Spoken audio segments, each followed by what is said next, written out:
Hey everyone, how's it going? It's Dan Russo, Chief Market Strategist here at Chaikin Analytics. Wanted to come in with some updated thoughts now 2 days past the election. Talk about what I think is happening in the markets and kind of my view of what's going on here. Coming into today, S&P 500 was putting in a strong week. I mean, we were up about 5.5%. Our key level at 320 held for SPY. Our key level for the Qs was 260 and that held. And our key level for IWM, 140 to 150, was really never tested. Markets have subsequently started to work higher, so we were a little bit early in saying to get a little bit more aggressive on the long side. We were early by about a week. That's fine. We then kind of pulled back a little and said, let's see if things stabilize. Things certainly stabilized this week. Market has moved higher, and now we've gone through that 340 level on SPY. So what does that mean? Does that mean we're guaranteed to continue to go higher? Absolutely not, right? Nothing's guaranteed, especially here in the markets. What I think it means is the odds of us going back to the September highs just greatly increased, right? So if you're playing the odds game and understanding that the odds within the market are changing constantly, well then the odds of us testing the September highs just got bigger. As far as with the break of 340 on SPY, with the break of 280 on the Qs. What I think is happening here is the quote-unquote blue wave trade, which was on in a big way and very crowded, is being unwound. So what was the blue wave trade? The blue wave trade was to be short treasuries because a massive stimulus package and spending bills was going to require large amounts of treasuries to hit the market, right? We're going to have to borrow the money to do this. With a split Congress, right, it looks like the Republicans are going to keep the Senate, the Democrats will keep the House. Doesn't matter who's in the White House at that point. With a split Congress, a drastic spending bill, a massive spending bill is probably off the table. So anybody who was shorting treasuries with that as their thesis has now had to cover. You've seen treasuries across the curve really launch higher, and the curve has flattened, right?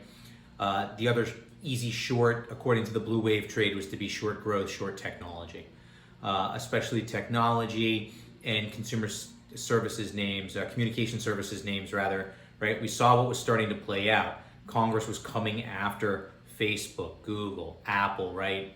Saying that they're monopolies. That regulatory risk is, I'm not going to say it's off the table, it's always kind of there, but it's probably less now than it was heading into the election.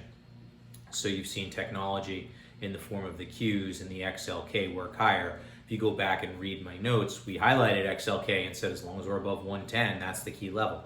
Holds 110, becomes oversold, you probably want to start looking for some technology names to buy. As a matter of fact, in my note to clients last Thursday, I included a screen of technology names that I thought might look compelling. So that's played out. Some of the other ones that are starting to play out,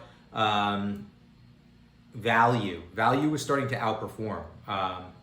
And with the thought being massive stimulus has the potential to increase economic growth. And if we increase economic growth, growth stocks might start to lag. Remember, our big thesis on growth stocks and the easy trade for 2 years was to be long growth over value because global growth was slowing, right? But if all of a sudden central banks and governments around the world are throwing money at their economies, you have to get some sort of growth there. And even if you don't get some sort of growth there, starting in the first half of next year, we're just lapping the comps from the first half of 2020, which was an utter disaster from an economic standpoint because that's when we were rolling into the shutdowns, right? So just by simple math, growth has to get better. So we started to see value stocks coming on. That trade probably gets unwound a little bit. With rates rising, we started to see the banks do better. That trade probably gets unwound a little bit. What I think is playing out here, it's, you know, if you're bullish as we've been, and if you've been looking at the key levels the past couple of days and this week, right, they get you excited and that's fine.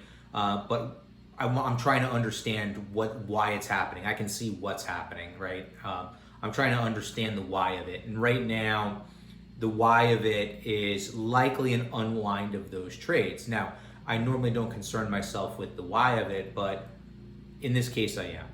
And what I'm going to be looking for is what trends develop. coming out of this, right?